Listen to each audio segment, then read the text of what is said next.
Liam and Clara had been married for 12 years. What began as a love story full of spark and shared dreams had gradually transformed into a routine. Quiet, steady, and unchanging. They had first met in their late 20s, bonding over their mutual love for hiking and indie films.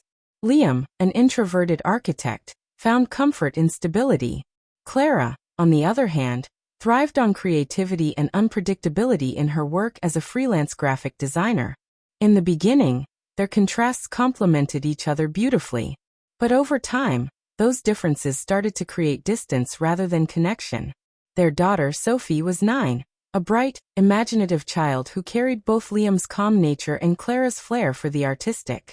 They lived in a neat suburban neighborhood, surrounded by quiet streets and the comfort of routine. But Clara often found herself standing at the kitchen sink, staring blankly out the window, questioning how their once vibrant life had dulled to this. Liam's career had progressed, but his promotions brought longer hours and added stress. Clara's freelance work, once fulfilling, had become infrequent and uninspiring. Their conversations dwindled to practicalities, grocery lists, bills, and Sophie's school updates. The laughter they used to share now lived only in old photographs.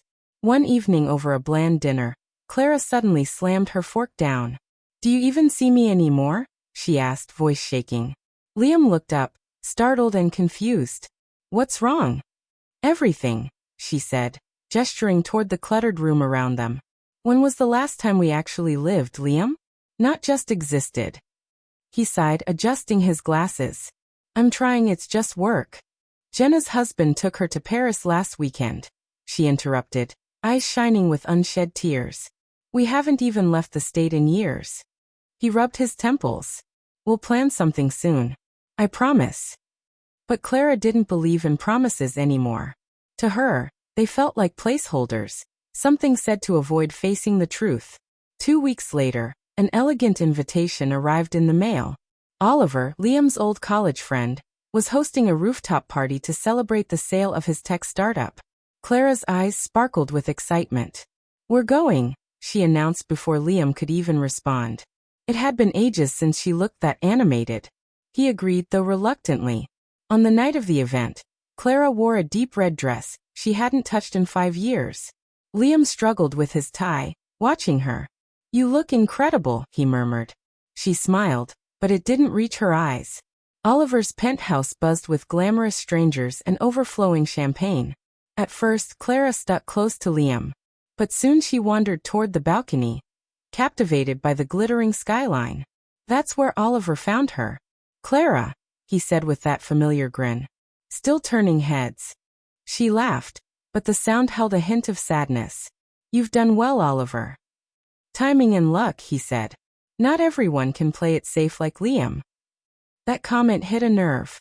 "Safe gets boring," she replied without thinking. Oliver tilted his head. "You sound like someone looking for a way out." Music drifted from inside. He held out his hand. "Dance with me." Clara hesitated. Then slowly, she placed her hand in his. Liam watched from across the room as Clara spun beneath the fairy lights, her laughter mingling with the music. He felt like a stranger watching his own life unfold. By midnight, he was overwhelmed and messaged Clara that he was stepping outside. She never responded. Elsewhere in the apartment, Clara sat on the edge of Oliver's bed, her heels tossed aside. "This was fun," she said, though her voice trembled. "You don't have to go back," Oliver said softly, his fingers brushing hers. "What if I want more?" she whispered. He kissed her, slow and deliberate. Clara felt guilt rise briefly, but it was quickly smothered by the unfamiliar rush of feeling wanted again.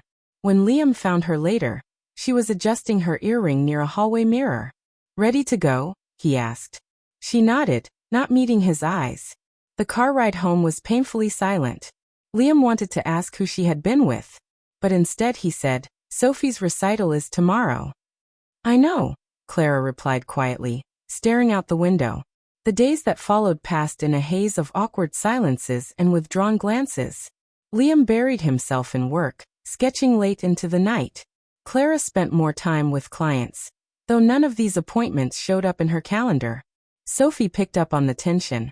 Her innocent questions met with tired, distracted answers.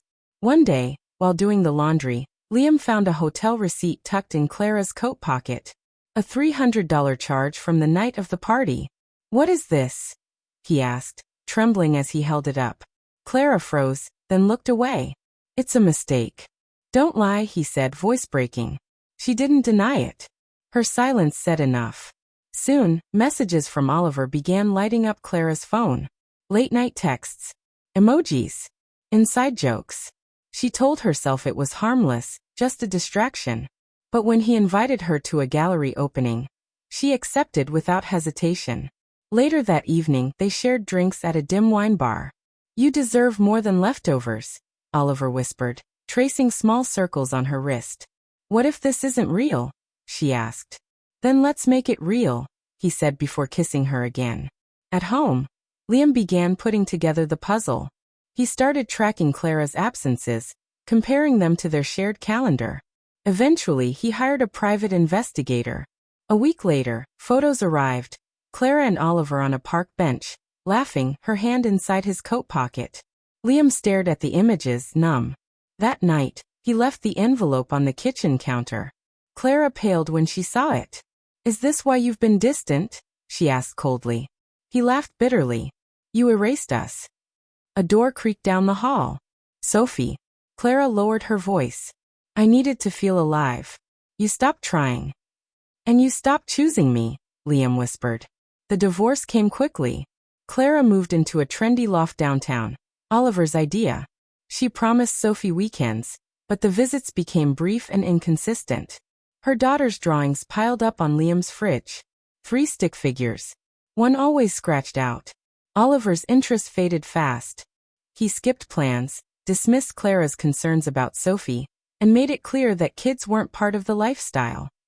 Eventually, Clara showed up on Liam's doorstep one rainy evening, soaked and shivering. "Can I come in?" she asked. He blocked the doorway. "Why?"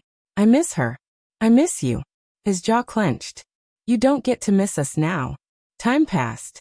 Clara scrolled through old photos in her empty apartment. Sophie's birthdays, family holidays, the smiles they once shared. Oliver had vanished after accusing her of being too needy. She called Liam, her heart racing. "Sophie's recital is next week. Maybe we could go together. Like before." Silence. Then Liam answered, calm and certain. "She's moved on. You should too." The line went dead. At the recital, Clara stood in the back, unnoticed.